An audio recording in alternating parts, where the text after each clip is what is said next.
Hello, everyone. Welcome. Feel free to use the chat and chime in or say hello and tell us where you're logging in from. Um, my name is Peter. I'm D-Scoop's Executive Director, and today I have the pleasure of welcoming you to episode 10 of The Link, series of conversations with members about collaboration. This is a special episode because with me is Alece from Graphic Recording Studio, and Alece was one of the artists that came to Long Beach and graphic recorded a lot of our educational sessions. The format of the session is straightforward.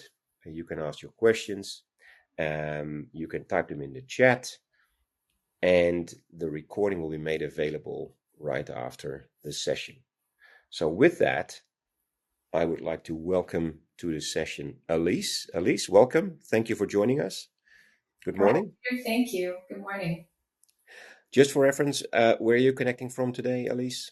I'm in the Bay Area in You're in the California. Bay Area. Perfect, perfect. Well, and I'm in Chicago today, not at home.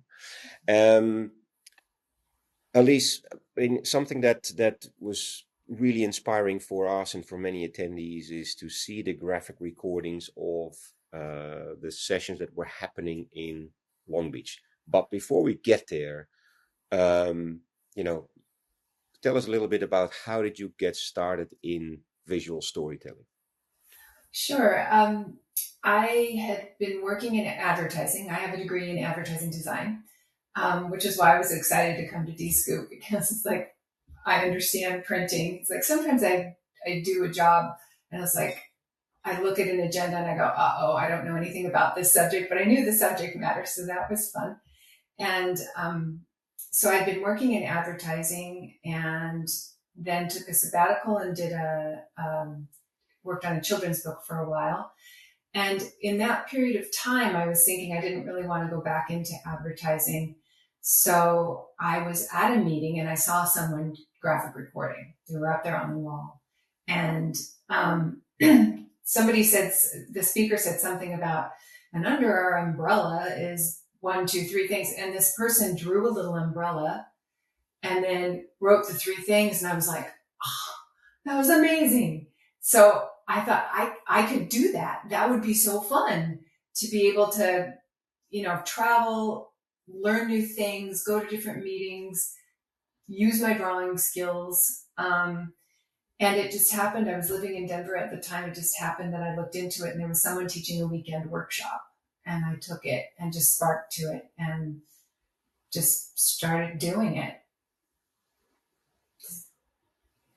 But did you then start drawing, or was it something you've always been doing? You told about the book that Oh, you've I've done, but always you've been drawn. drawing all your life. Yeah, I've yeah, always okay. been drawing, yeah. Even as an art director, I drew a lot, which isn't always the case, but No.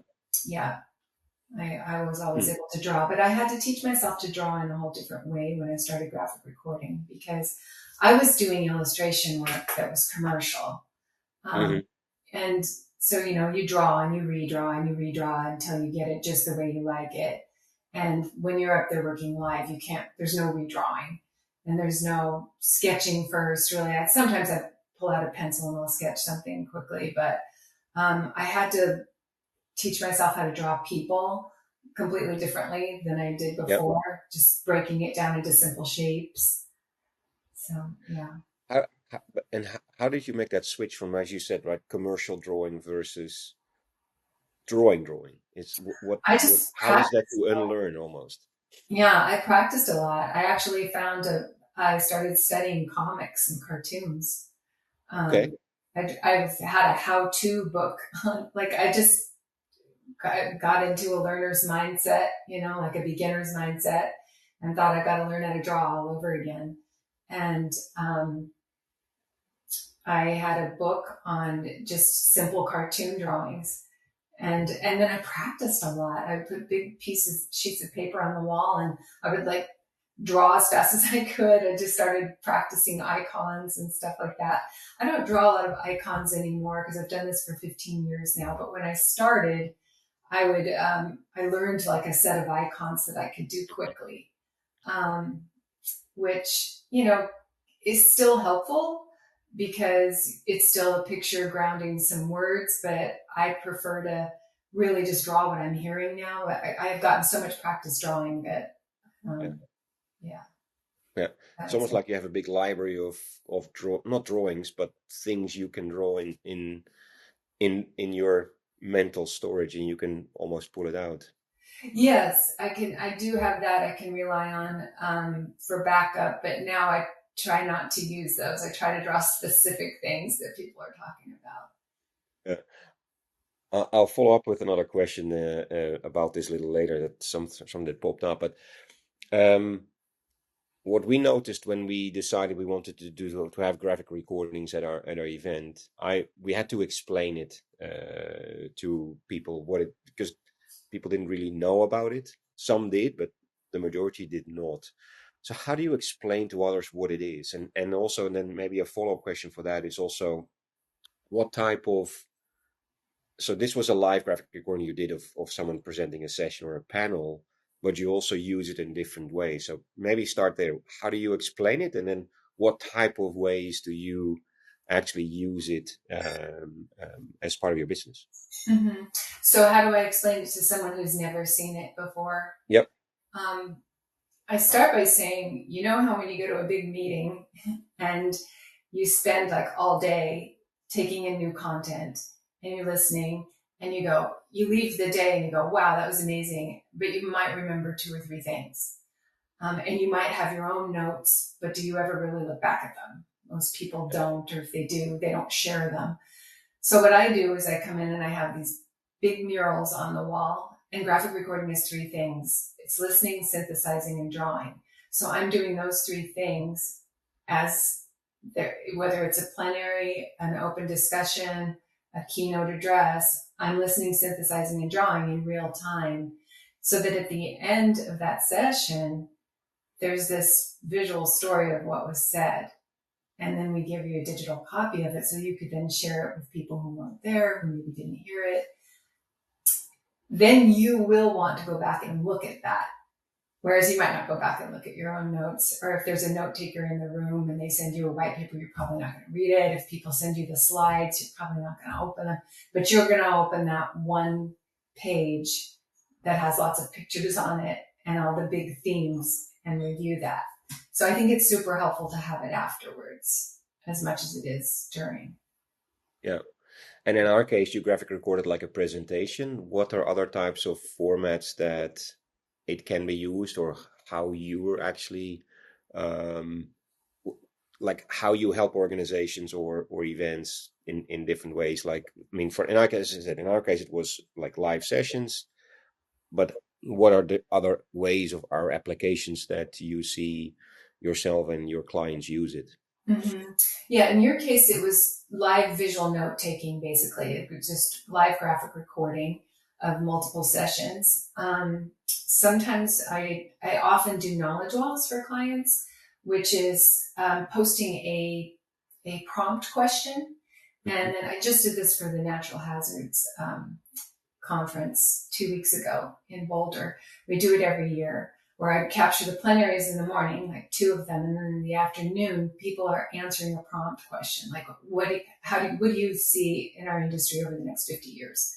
Was the question, like in 50 years from now, what do you see? And so people answer on Post-its and also on a Google Sheet, and then I theme those and I start drawing out this community vision a Okay. little at a time over the course of a couple of days so that people walk by, they see it happening, they see it in progress, and they see their ideas going up. And Okay. people stop and be like, oh, wow, I said that.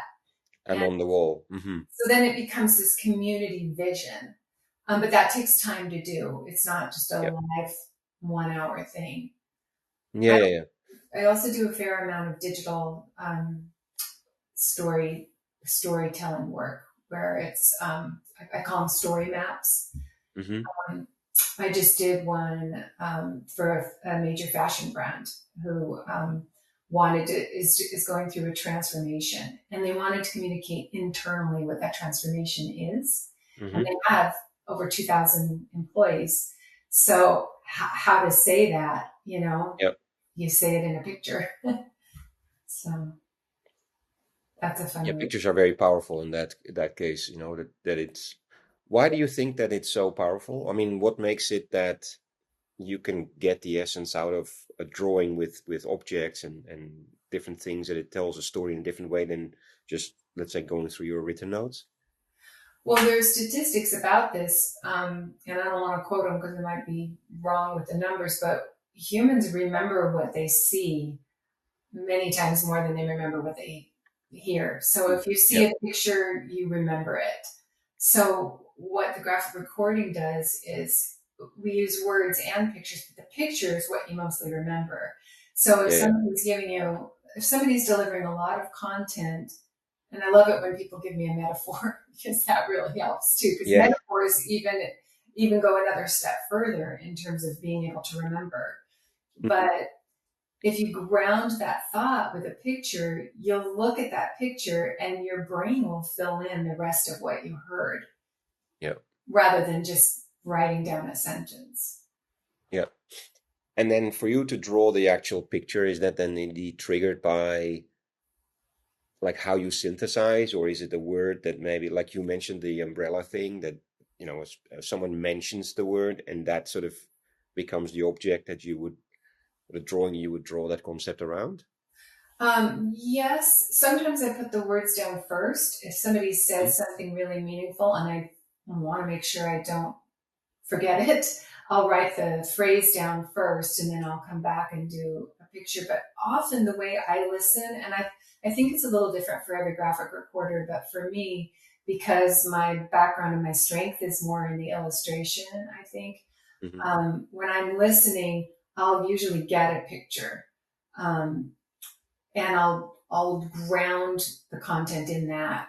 I'll draw that Yeah, yeah, in, and then that will give me something to then put the words around to tell more of the story, and then connect it to another idea. You may have noticed I use arrows a lot because yeah, I want somebody who wasn't in the room to be able to know the order in which the talk was told, so yeah, that it yeah, goes from here to here to here, and there's usually some yeah, sort of path. yeah, yeah. Well, and when I talked to members that were we had a lot of students at our event, and we talked to some of those schools, and even some of these professors, they said, they were printing out the drawings, right, and putting them in the hallway, and it was even with for people that were not there, it was triggering conversations around the subject, and it sort of still allows the relaying of the content without actually being there. Oh, I love hearing that. Yeah, it's So that because was we're really cool. listening for the big themes. We're not trying to write down everything because that's not No, possible. no, So I had to sort of teach myself to just sit on my hands when a talk begins, right? Because it takes yeah, someone a few minutes to come to their first big point. And if I'm writing down their little intro thing they're saying, then I might miss the point. yeah, So I kind of sometimes I just have to stand there and go, okay, what are they really saying? um, and then I can anchor on that, and then it'll start to flow more. yeah. Because you mentioned, right, the three things: listening, synthesizing, and then drawing. So does that mean so listening, okay, that's, you have to be very attentive. I think you have to really be present. The synthesizing, w- can you explain a little bit what happens between that listening and then the drawing? So the synthesizing, what do you do? Because you have to sort of understand maybe the like I think you mentioned, is the big ideas of the talk. You don't know anything ahead of time other than maybe a brief summary and maybe some slides, but how does the synthesizing work in your head while you're listening, synthesizing, and then also starting to draw? So you're almost doing three things in a very short. Do you do that in short sequences, or can you Yeah, explain a I little mean, bit how you are able to it's do that? almost simultaneous, really. But I think too, it's the way I think it's also just the way my brain works. I'm not a linear thinker. Yeah, Like, don't show me a spreadsheet. I won't be able to read it. Like, I, I'll just be like deer in the headlight. But so I sort of take in information like this. It's kind of like a puzzle anyway, and then it just kind of goes, and then it comes out in a picture. I don't know if I can really explain it, but the deep yeah, listening is I think the most important thing, and listening for what the big idea actually is. And I think my background in advertising helped me with that, because you you're advertising a brand, but you've got to come up with a headline. Like, Yeah.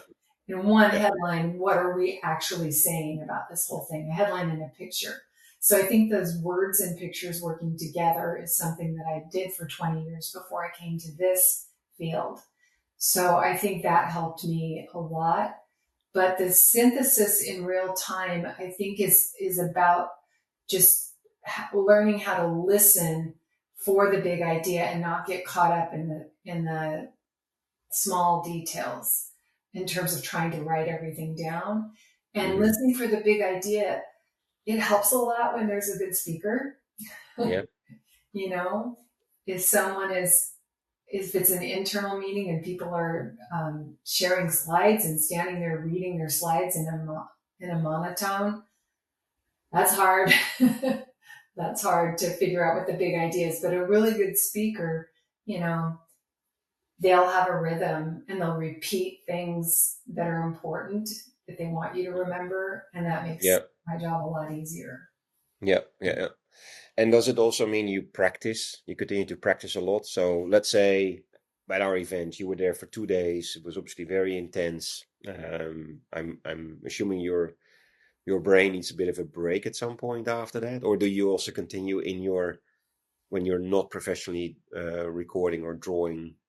Do you still draw, doodle? How does it work in I, that? I I'm sort of always drawing, but I do need to not be listening at a certain point to Yeah. give Yeah. myself Yeah. Yeah. a break. But yeah, I love cartooning, and I'm a member of the Sequential Artists Workshop at SAW. It's an online community, and I go to their Friday night comics, and I do Hmm. comics journaling, and in that way, I think I'm practicing because I'm always thinking of new ways to draw something out, but it also is recreational for me to do that. But you also made that in a bit of a project. You did a book, right? You're doing another book. Is that correct? You did a book. I'm working on a graphic novel right now. Yeah, just in my Yeah. in my spare time. But I enjoy it. It can take as long as it needs to. Nobody's waiting for it. But that's so yeah, yeah. My side projects are also drawing projects. It's what I Mhm. really enjoy. And you draw and you it's all analog drawing that you do, or do you also do digital drawing in that? I No, mean, do you draw? Yeah, yeah. yeah. I have a 27-inch Cintiq tablet, so Hmm. I draw on that. During the pandemic, all my work was virtual. Yeah, So I was listening and drawing on a tablet and sharing screen. Um, but before that, I did digital illustration before that too. yeah. Yeah. And then what type of because you are translating ideas all the time, right? So you're listening to what people are saying, you're trying to translate that and capture that. What are some common well, what are maybe some of the major communication challenges you would find your clients have? So let's say that, that whole idea of or how yeah, maybe let me rephrase. What is it that you hear and see as a challenge for people to communicate those concepts to the example you had of the rebrand, some of the ideation work you do? What are those bigger challenges that they face that you help them with essentially? That's a really good question, and there's so many answers I could give you because I have a lot of examples of that. But sometimes it's internal communication, like this fashion brand I was telling you about. This was All Saints, and they are not going through a big. Well, they're going through a bit of a culture change, and so what I did for them is talk to them about, well, is there any kind of metaphor that we can ground this vision in? They wanted to Yeah, show a vision of to get everybody on board. So that in terms of communication, it's how do we get everyone aligned so that we all make sure that we have the same values and that we have the same vision and we're all going in the same direction, because yeah, it's all their different workers, from retail to yeah, back end to everything. So they use we used a rock band as a metaphor because they talk that way. They have that look. So metaphors work really well if it's something that everybody understands. Mhm. You don't want to impose a football metaphor onto a group that doesn't watch football if only two people do. Yeah, yeah, yeah, yeah, yeah, yeah, yeah, So yeah, in yeah, that way, the communication was like, okay, so now we've got this visual that grounds us all and shows us that we're going in the same direction. It gives us something to aspire to. So yeah, then yeah, that way the CEO can get up and say, here's where we're going, people. Here's where we are yeah, now. yeah, Here's some milestones where we think we're going to get. And in 5 years, this is where we're going to be. And then everybody has that visual and they know that that's where they're heading. But sometimes I'm in meetings where there's just trouble with internal communication. hmm And those could be smaller meetings. And I mean, I've worked with consultants who are essentially like therapists with teams, and I'm in a small meeting and I'm drawing things out as they're talking, so that they can learn better how to talk to each other. yeah. So Huh. that's a different way of looking at communication in the work that I do. Yeah. And you mentioned obviously metaphors, picking the right ones for the right, having the right one for the right group. Does it also influence the type of drawings you use for specific groups? It does, yeah, and it influences the style in which I'll draw too. Um, yeah, I have a couple of, I mean, they're not hugely different, but I do have a couple of different drawing styles. Like for All Saints, because it was fashion, I did something that was a lot more sketchy and it was mainly black and white. But I Yeah, just finished a story map for the city of San Francisco's mental health division. It would mental health benefits. So they have thousands of employees who currently work there or are getting onboarded who don't know about the mental health benefits that they yeah, offer. So, and I do this, what I love about this work that's different than the advertising work is it's much more collaborative for me. So I worked with yeah, my client to come up with a metaphor. It's like, yeah, yeah, I didn't just go away, draw something cool and then present it to them. Like we worked together to come up with a metaphor, but what we came up with was a garden metaphor. hmm It just provided a lot of things. There are benches for people to sit on. We had like a little community garden where people could work together, people planting trees, and it just worked really well with mental health. yeah. Um, so we kind of did a secret garden doorway with a key, and then we turned it into an animated explainer video. Huh.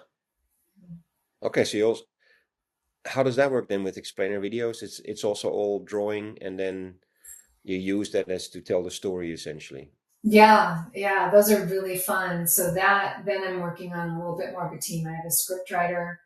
I do all the storyboarding and illustration Yep. work, and then I have an editor who does motion graphics. Huh. Do voiceover and music, and that's where that advertising background really came in handy. Amazing. Yeah, yeah, yeah, yeah, yeah, yeah, yeah. And just another question, right? So when you are going to graphic record or you're going to have to, go through that creative process, is there any specific way or particular way or ritual or sequence of things you do to sort of prepare for that? You mean like with the client or just on my own?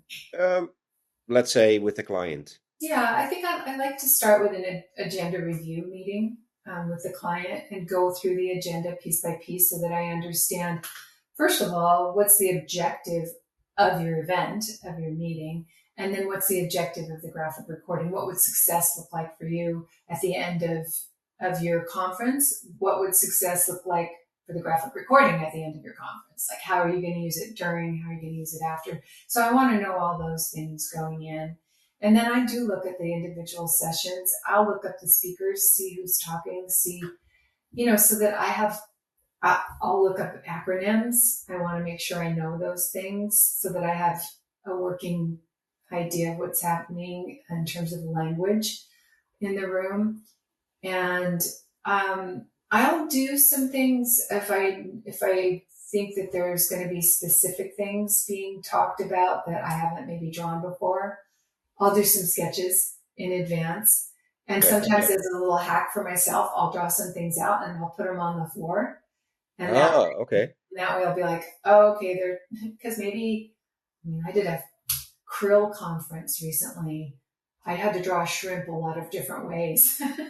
So I had some little drawings of shrimp and whales, and just because I don't necessarily know how to draw those things out of my head. So I'll just do some little sketches, and I'll just have them on the floor. And then if it comes up, I could look down and go, okay, that's how I'm going to draw that. And maybe it doesn't come up, but it also kind of relaxes me to do those little drawings in advance. Yeah. And Yeah. often Yeah. I'll title then the next thing I'll do, if there's time, is I'll pre-title everything. Michelle and I did that. We came in early the first day so that Yeah. all of the charts were titled. We're Um, titled. Yeah. because when somebody starts talking, I don't want to be like writing out the title. I have to be listening and ready to capture. So sometimes I'll do an anchor image if that's appropriate. I remember one of them at D Scoop um, had a person on a diving board, and Hmm. I had that kind of pre-drawn because I saw it, and Yeah. then it just gives me something to anchor around, and then I have like it's metaphorical, but then there's a springboard for me to then just draw from that diving board and then start Yeah. Yeah. Yeah. the rest of the So, content. so another question is obviously like I thought about that as well for myself, right? So yes, sometimes in a meeting, I'm a pen and paper person, so I always take notes because that helps me to sort of retain the information. And I think how do you have someone, let's say, might take myself, like, oh, I'm not an artist, meaning I say I can't draw, so I cannot do the drawings, for example, that you can. But what are things that someone could start, sort of low-hanging fruit, someone like myself, if I wanted to be more visual in my notes, how do I start? What could I start doing? I think it would be great since you are a note taker. I think it'd be great if you just added some little doodles to your notes. Hmm. Um, do you draw? Do you just write, in rows? No, I draw. I have a little, well, it's not really a methodology, but I sort of, write bullets, and if there's something I need to that's like big, I would put an exclamation mark in on the side, or I would circle things, or I would, well, I might draw an arrow once in a while to to point So something out. you're Yeah, already doing it. That's the beginnings of graphic recording of visual notes. Yeah. yeah, So you're chunking information because that's what I would suggest is what you're already starting to do is rather than just writing long sentences, yeah. start chunking information. Circle Yep. it, put a square around it, draw an arrow to the next big chunk. You could do some little stars to highlight Mm, something like you're doing with your exclamation points. yep. Oftentimes, just like circle, arrow, circle the next bit of content, draw a little stick figure next to it, maybe. Um, Hmm. or if there's anything that could just help you remember that would be a really simple drawing, but really just using geometric shapes is helpful. Yeah. Circle first triangles, you know, on my Yeah. on my blog, I have a video that shows how to draw a simple person using a circle, triangle, and square. Okay. Oh, that's cool. Yeah. Oh, maybe we can point to that in the recording. Yeah. Yeah, because at the end of the day, I think you'll probably hear this more from others that say, "Oh, I can't draw," right? But those are sort of things to get you started with it. So, but Yeah, a foundation in sort of the way you take notes is also important. If I listen to you correctly, right? You have to sort of be able to, like you said, chunk, so you could group the different aspects already in that in your notes. group them and connect them. It's just you could do some simple mind mapping and just maybe instead of maybe have a second color when you're taking notes. Do you use a black ballpoint pen? Or? Oh, I have this thing with orange, so actually all my notes are orange. Oh, okay, that's fun. My dad always used a green pen. I don't. Nobody knows why, but maybe add a black or a blue or something. And then since you're used Yep, to writing in orange, if think about it like headline body copy, right? yep, yeah, Um, yeah, yeah, the bigger ideas in a second yeah, color, yeah, and then maybe circle them. yeah. Yeah, that's good. Yeah, yeah. And how do you suggest? So, is it something you can like visual note taking? You do you use it in everything that you do? Let's say you have a. We talked about this. So you mentioned this. You have pre-meeting. You have a planning meeting with or agenda meeting with a client. Uh-huh. Do you visual note take that planning meeting as well? Okay. I do. I always just have blank paper on my desk. I just Yeah. use regular letter paper. But I don't know what this is, but I mean, they're messy. Yep. But That's the even, point. Yeah. yeah, I mean, yeah, that's how I do it. Yeah. Yeah. Wow. But even like this one, I don't even know what this one is, but it's just, I just did a couple things in squares, hooked them Yeah. together. Yeah. Sometimes my handwriting when I'm not working is hard to read. Like I'm going fast, just like everybody else. Yeah, but you have to. You have to. And then one more question. So do you actually also after you've okay, back to the Long Beach experience, after you finished the session, right? So you finished your drawing. Does that sort of content also does it stick for yourself as well? Does it stay? I mean, in the sense that you finish the drawing, do you grasp and rather than just recording the big ideas, have you also retained them essentially for yourself? Oh, I am so interesting at a cocktail party because I know just a little bit about so many different About things, many things. but I'm not fluent in anything. It's like, but yeah, Yeah, I do, and I, I think the thing I love to draw, but I think what I love most about this work is that I get to learn something new all the time. I yeah, love learning new things. Do I retain all of it? Definitely not. no, But I definitely remember big things, and I'll be surprised by what I do know. Because my husband will be saying like, "Well, I read in the paper with something, something." I'm like, "Yeah, well, I was in a meeting last week and they were talking about that, and here's what's really happening." So, but I wouldn't have been able to pull that up yeah, without yeah, him talking about it. So I'm always sort of surprised at what I do know, what I do retain. yeah, yeah. Last question, Elise. So we talked a little bit. So you do the visual storytelling, the graphic recording, and obviously you have your business, right? So graphic recording studio. Um, Give me a little bit of insight, the types of clients that you work with. You mentioned a few examples and the different types of formats. So in our case, it was a conference and you graphic recorded sessions. You talked about the wall that you did collectively with all the attendees. You do give the audience a little bit of a flavor of what types of um, sessions they could do with you. So anything from small groups, like I work with an organization called the Youth Mentoring Action Workshop, and they work with marginalized youth, helping to get their voices heard in Los Angeles. And those meetings are small. There's well, not tiny, but there are maybe 15 people in the room, and then they bring someone in, and it's just a small conversation. So I will have a big board, and I'll capture the conversation for them. So it can be small like that. It could be small visioning sessions, um, big visioning sessions. Um, I do huge conferences. It just runs the gambit. I mean, anything. It will make any meeting better to have a graphic recorder in it, capturing your big ideas, and then you have that in real time, and then you have it after. But my clients are corporate. Um, I'm in the Bay Area. I do a lot of big pharma and big tech. And I do a lot of nonprofit mission driven work too, that's climate or Yeah. youth. Hmm. That's also a huge difference, right? In types of work that you do. Does Mhm. that require different preparation?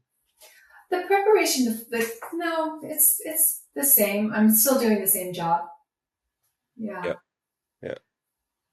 Wonderful. Wonderful. Well, Elise, I think it's time to wrap up.